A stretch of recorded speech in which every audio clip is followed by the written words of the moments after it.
What's going on, YouTube? It's Private KJ back with another video. Shot Callers Podcast is back. So tomorrow I will be in Florida. This is just an announcement. I'm gonna be in Florida, just going down with my girlfriend. And I'm gonna be there for about a week and a half or two. So unfortunately, I know I've been saying the second podcast will be Sunday, but we're gonna have to postpone that until I get back. So for the time being, what I'm gonna do is I'm going to pre-record just a bunch of videos just to make sure I'm still dropping content. So this will be the first one of at least like 10 or so, 10 to 12. But yeah, if you enjoyed this video, don't forget to leave a like and subscribe. Turn on post notifications so you never miss a beat. What those videos are going to consist of is kind of like what I did last year when I was uploading, but then I kind of got, I guess, bored because I wasn't sure what my passion and what I really want to upload. So I'm sorry, we're not going to be doing recaps for at least just about a week and a half or two. But as soon as I get back, I'm going to come right back to it. Maybe I can use iMovie or use my phone and try to do recaps like that. Maybe I can try and figure something out like that. But yeah, it's just hard when I don't have the proper equipment to do that stuff. So that's why I'm doing it just like this. So with that said, like I said, if you enjoyed this video, don't forget to leave a like, subscribe, turn on post notice. Ladies, gentlemen, and ballers. Day 21, Bradley Beal's still a part of the team. The Wizards still continue to suck. Let's get right into it. So this video is going to be discussing the MVP race so far and my opinions on it. So we have, in my opinion, top 5 candidates, and there's really only a race between 3 people so far. My top 5 MVP candidates right now are LeBron James, in no order, by the way. I will let you guys know at the end of the video my thoughts. LeBron James, Joel Embiid, Nikola Jokic, Kevin Durant, and tied for 5th is honestly, I'm either giving it's between Kawhi and Giannis for me. So I'm just gonna kind of briefly talk about each person in my opinion. So first we're gonna talk about the GOAT, LeBron James. Okay, let's get into it. LeBron James. Okay, we all know who he is. He's the king, and he's gonna probably win a ring this year. But this is a regular season award. We're not going to give it out to any playoffs or anything like that. Right now, he's averaging 25 points, 7, almost 8 rebounds, and 7.5 assists. Okay, LeBron James this year has been so dominant. It's ridiculous. Like, he could put up better stats if he honestly wanted to. And it's not to say that he's slacking off the regular season. He's played almost every game. He's 36 years old. Okay, he's been robbed of so many MVPs, but we're not gonna get into that. The last prior game, he just put up on Thunder a triple double and a win and basically almost a carry job. Okay, he got some help obviously by Montrezl Harrell and other players like that, but his team is, I believe, the second best in the West right now. And Anthony Davis has missed a ton of games. Okay, the reason why I think he's going to win it this year, I never said he's my favorite. I will get that to the end. But the reason why I think he will win it this year is because of how good he's been on defense, okay? I do not have the defensive stats pulled up, but if you sit down and watch Lakers games, he's averaging at least a block and a steal, though. Let me make that straight. If you pull up the defensive stats and if you watch the games, you will see he's as locked in on defense as he's ever been, okay? Anthony Davis has missed plenty of time. Okay. And for that reason, it makes it all the more impressive. Okay, everyone wants to say, "Well, he has 80, he's another MVP candidate." Bro, Davis has missed plenty of games this year, and where LeBron had to do his own thing and kind of one superstar kind of not carry job because they have really good role players on the team. But you know what I'm trying to say? Like he hasn't had Anthony Davis for a lot of the year, so I think that's another big reason. Now the Jazz are first place, so that does kind of hurt a little bit. But second in the West is still really good. And with that said, that was just kind of quick. That's just what I wanted to point out. I think it's just the overall body of work, how he impacts that team compared to if he wasn't there, how much worse they'd be, and how he's actually bringing the defense this year, like he did last year. Next up, though, we have Joel Embiid. He's averaging 29, 11, and 1.3 blocks and 1.2 steals. Ben Simmons has missed a few games, and Joel Embiid has missed his hand share of games, but it really hasn't been all that much to where it's significant. But they are almost basically winless. I believe they're 1-4 without Joel Embiid, which is pretty big. Okay, he has been so dominant ever since Doc Rivers has gotten there, and we already know what he brings to the table. Okay, he will back you down the post. He can space the floor, and he's just been a defensive menace in the paint. Okay. Embiid has racked up 34 or more in 6 of his last 7 outings as a result. Philadelphia had won 7 of the last 8 before running into Portland. That is insane. Like, he scored 25 or more. I'm sorry if I didn't mention that. He scored 25 or more. Now, this past recent game, it wasn't his best game, but he still showed up. Defensively, he was there. It's really just that simple. He has been looking like the best center this year in the league, in my opinion.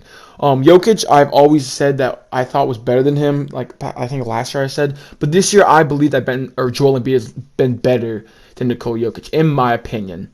I still don't know who I would take, but I'm just saying based on just strictly this year, I think Joel Embiid has been better. Now the regular season is not finished yet.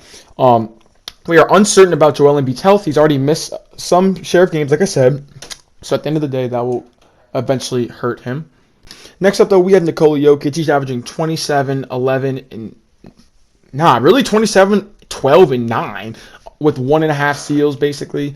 Now he did have a rough night against the Lakers a few games ago, but let's not hold that on him. He's been a beast. Now, the thing that's going to keep his team out of the running is the overall team record. The Nuggets have slipped a little bit from last year. It's not like the Nuggets are bad or anything. They're going to be the playoff team. I think they're going to, in my opinion, will finish as the 4 or 5 seed. But when we're comparing them to Joel Embiid, who has 76ers at the top of the East, LeBron, who has his team at the top of the East, when I mentioned Kevin Durant, who will probably get his team to the top of the East, hopefully, Kawhi, who has played at the top of the East, Jokic and the Nuggets are the worst kind of team in there. Defensively, he's not a great defender. I always thought that he made strides to become a better defender, but he's still just a below average defender, to say the least. But with that said, though, he's just been an offensive juggernaut. I mean, if you watch this man, he is an elite passer. Okay, people keep saying he's a great passer for a big man. No. He's one of the greatest passers in NBA history. Yes, NBA history as a big man amongst guards. Like, I don't think people understand. It's not just amongst big men. It's amongst everyone. He's one of the greatest passers in league history. Okay, he is so dominant on offense, and he's just so smart. He knows how to get to his spots. Okay, he can space the floor. He can finish inside. He has great footwork for a big man, and defensively is just his only issue. That offense is basically run through him, and unlike Joel Embiid, he really doesn't have any stars on that team. As much as people want to hate on Ben Simmons, he is a star in this league. I know he has his flaws, but he really does help Joel Embiid, even though they are 1-4 without Embiid. Tobias Harris is an all-star type caliber player, 20 points per game. If you look down the Nuggets roster, who do they have outside of Jamal Murray? It's not like Jamal Murray's been Bubble Murray. He just back to what he usually does, 20 points a game. Some games he just kind of shoots like 3 for 14. Other games he explodes for 30 or 40 points. So outside of that, I think Nikola Jokic, in my opinion, even though they have a great system, has the weakest roster. So I want to also point that out. So if we're going to look at, he doesn't have the greatest record, well, he also probably has he has the weakest roster, in my opinion, compared to every other team. So I'm going to keep that in mind. Next up, though, Kevin Durant, averaging literally 31, 7, and 5. Been an above average playmaker this year when needed. He's going to sit out plenty more games, though, which will hurt. The Nets are trash on defense. I really don't know what they're going to finish right now.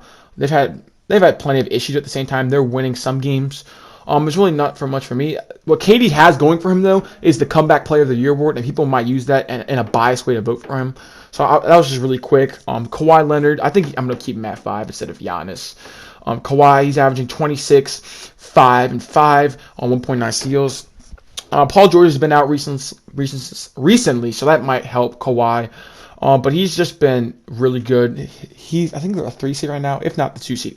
The Lakers and the Clippers have been back and forth because the Jazz are the 1 seed right now. But Kawhi has been a monster. Okay, let's keep that in mind. He's been great. Outside of that, that's really all I have to say. They're missing a lot of players, so that also may help his case. But let me just keep this brief, okay? My top 3 are Jokic, Embiid, and LeBron. My opinion, the winner of my MVP as of right now is LeBron James, okay? Now, if you had asked me a week and a half ago or 2, I would have given it to Joel Embiid, okay? Let me make that clear. I am not on the LeBron James, even though I do like LeBron, he's my GOAT. I will not be on the LeBron James. Oh, I'm biased towards him. He got robbed so many times. He has to get it this year. It has to be LeBron. He has to pass the GOAT. No. I legitimately think LeBron James is the MVP so far this year, okay?